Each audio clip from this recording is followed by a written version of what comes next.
Hello everyone, I'm George. Let's talk about how I learned English.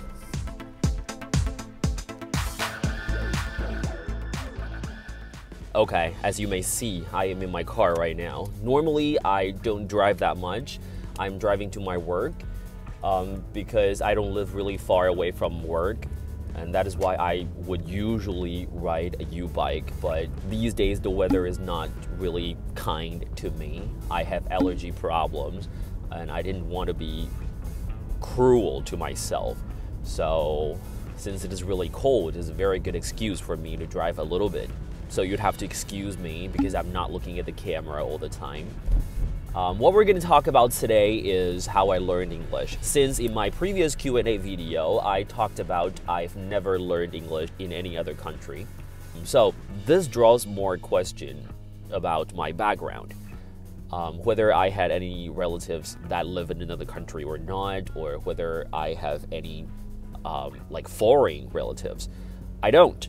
My family members are as normal as other people, whoever is watching this video. They're Taiwanese. I don't have any family members that are married to any Americans, and they've never studied in another country, and I've never stayed in other countries to study. This is just to prove that if you want to be good in English, you don't have to really have any special background.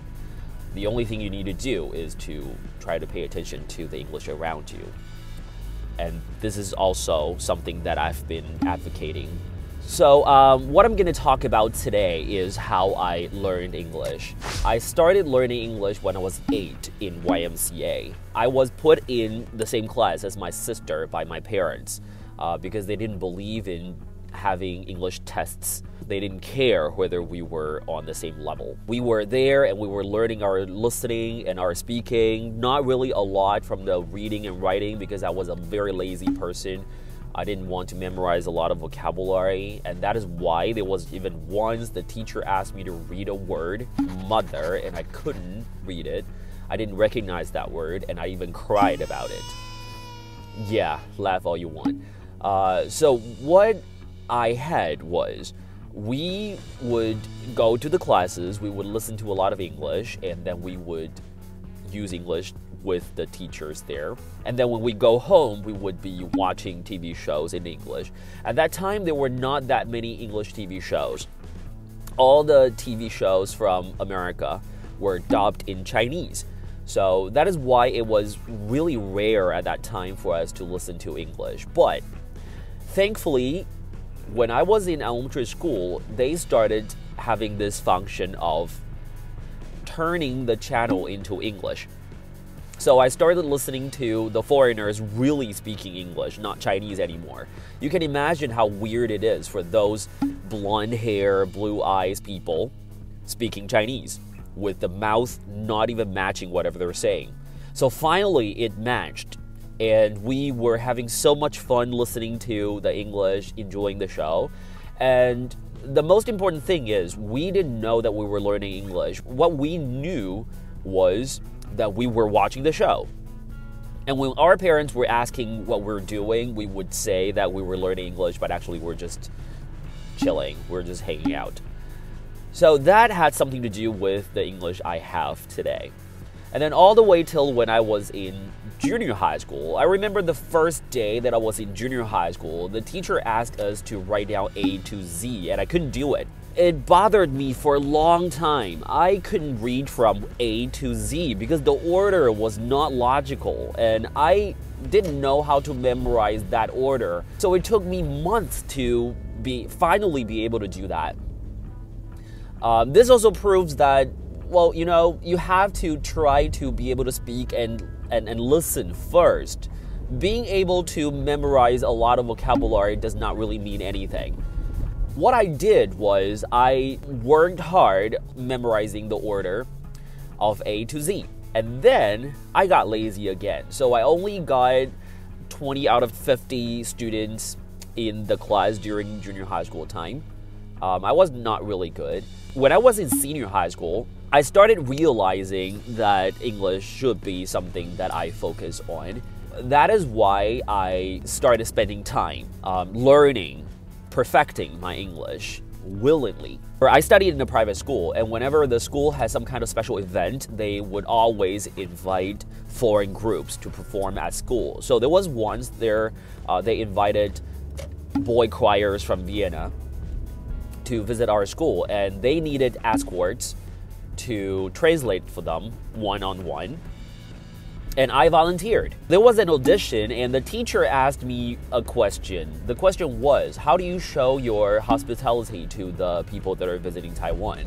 And I didn't understand the word hospitality, so I had to be sneaky a little bit. I just said it back that I've never thought about that. The teacher reacted to my response. She said, how do you show your kindness to the people from another country?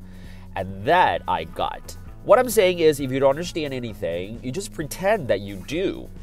And then people would try to continue the conversation. Don't just give up right away.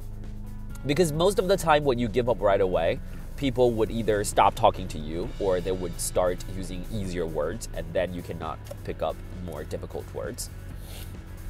So what I'm proposing is, don't always underestimate yourself. Try to pretend that you can speak a little bit of English or you understand most of it, and then the conversation can keep rolling. It was also during senior high school years that I started reading English books. The first book I was reading was Jurassic Park. It was a really difficult book to read. There were so many scientific terms, and it was not exactly a teenager book. I had to bring my electronic translator with me. I went through the first half of the book, and I realized that even though I checked the Chinese meanings of the words in the book, I still couldn't understand what it was. Then it hit me.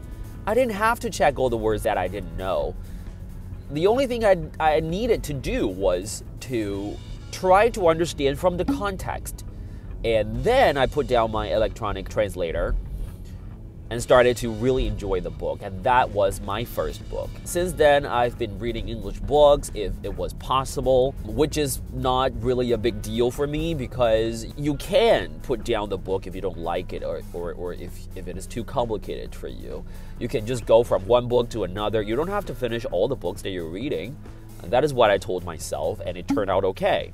I read many books, and then I had so much fun, and I started building up my vocabulary, which was great. And then also the writing, because the more books you're reading, the better your writing might be.